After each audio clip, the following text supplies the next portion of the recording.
Olá, bem-vindos ao Pode Crer na Bíblia. Hoje a gente vai, analisar a lição 4 do Guia de Estudo na Mira da Verdade, Textos Difíceis da Bíblia. Exatamente. O tema é Textos Difíceis sobre o Sábado. Isso. E a grande questão é, aquele quarto mandamento, sabe? Lá de Êxodo capítulo 20, versículos 8 a 11. Ele ainda vale hoje em dia? Muita gente se pergunta isso, né? É uma dúvida comum, sim. Então, nossa ideia aqui é explorar o que a lição 4 diz sobre isso. Vamos usar só o guia e a Bíblia mesmo para tentar entender melhor essas passagens que parecem complicar um pouco a guarda do sábado. Vamos lá. Um ponto que sempre aparece é aquela ideia de que o sábado era só para o povo de Israel, não para todo mundo. O que a lição fala sobre isso? Boa pergunta. Como o material aborda essa questão da exclusividade? Então, é bem interessante. A lição nos leva lá para o comecinho, sabe? Gênesis capítulo 2, versículos 1 a 3. Na criação, né? Isso. Deus abençoou e santificou o sétimo dia ali mesmo, na semana da criação, bem antes de existir Israel como povo. Isso, já sugere que o alcance era maior, mais universal, né? E o próprio Jesus parece reforçar isso lá em Marcos capítulo 2, versículo 27. O que ele diz lá? Ele fala que o sábado foi estabelecido por causa do homem, do ser humano, entende? Para a humanidade. Faz sentido. E tem mais, olha só. Ezequiel capítulo 20, versículo 12, e depois os versículos 20 e 21. Sim. Falam do sábado como um sinal entre Deus e o seu povo, e menciona o homem que cumpre os juízos divinos. Isso reforça que não era algo tipo super restrito. E a santificação que o sábado representa? Pois é, esse é o propósito do sinal. E a santificação é algo que Paulo, lá em 1 Coríntios capítulo 6, versículo 11, aplica claramente aos cristãos também. Então o princípio parece ir além de Israel, né? Argumento que usam muito. Qual seria? Mateus capítulo 11, versículos 28 a 30.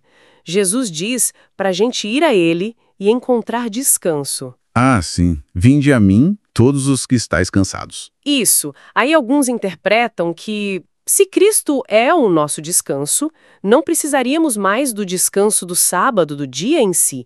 Como a lição responde a isso? Olha, o guia de estudo traz um contraponto bem interessante. Ele lembra que Adão e Eva... Lá no Éden. Sim, antes mesmo do pecado, em comunhão total com Deus, eles receberam o sábado. Está lá em Gênesis capítulo 2, versículos 1 a 3.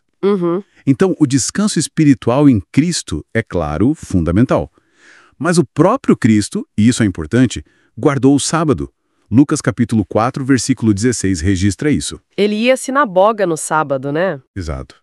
E ele mesmo disse bem claramente em Mateus capítulo 5, versículo 17, que não veio para abolir a lei. Certo. Se a gente pensar que ele é o Criador, como João capítulo 1, versículos 1 a 3 nos diz, e também a fonte da graça, segundo Hebreus capítulo 9, versículo 14, o estudo sugere que uma coisa não anula a outra, sabe?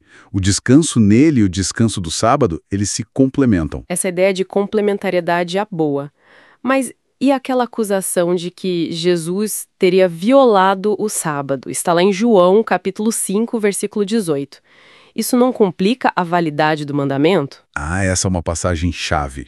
A análise da lição foca muito no contexto aqui. O ponto é, Jesus não estava desrespeitando a lei de Deus sobre o sábado. Não.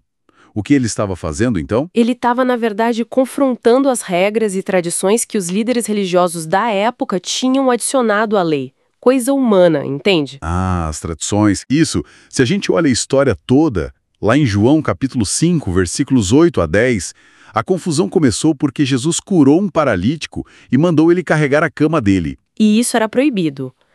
Carregar a cama não era proibido pela lei de Deus no sábado.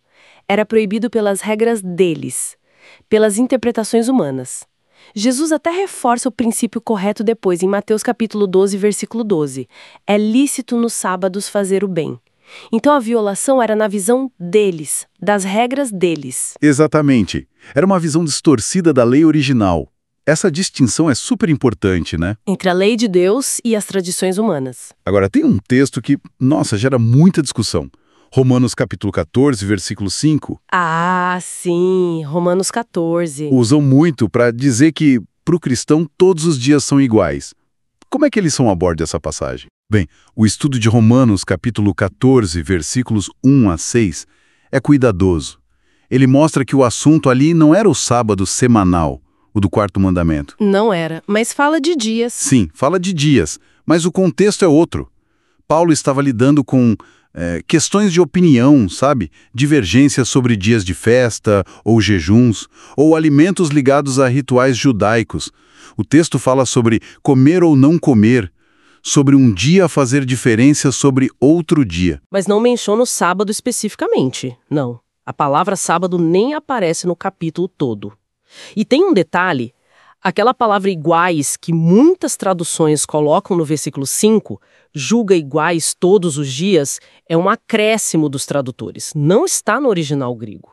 Nossa, isso é importante. Muito.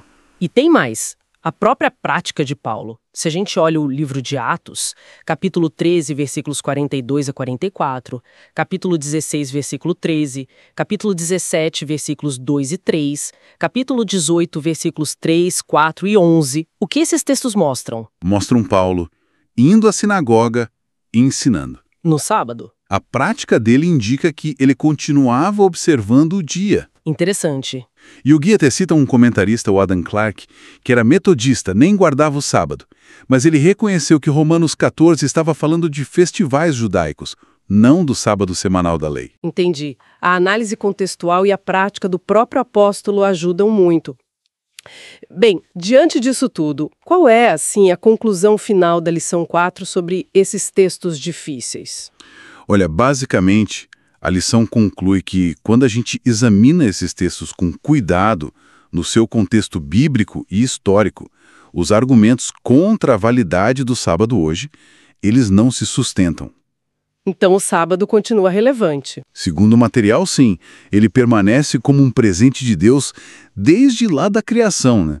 Gênesis capítulo 2, versículos 1 a 3. Continua sendo um sinal de santificação e relacionamento, como diz Ezequiel capítulo 20, versículo 12. Um memorial do Criador. Exato. E que, olha que interessante, segundo Isaías capítulo 66, versículos 22 e 23, vai ter seu lugar até na nova terra. Nossa! O estudo até traz uma citação de Alberto Agatin. Ele descreve o sábado como uma, cito, ruptura com a tirania das coisas da vida, para prover um tempo especial dedicado a Deus, à família, aos amigos e às pessoas necessitadas. Que perspectiva profunda sobre o significado do sábado, né? Sem dúvida, esperamos que essa análise da lição 4 tenha ajudado a trazer um pouco mais de luz sobre esses pontos.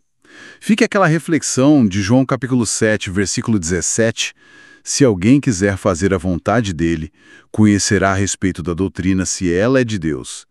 É um convite à busca sincera, né? Com certeza.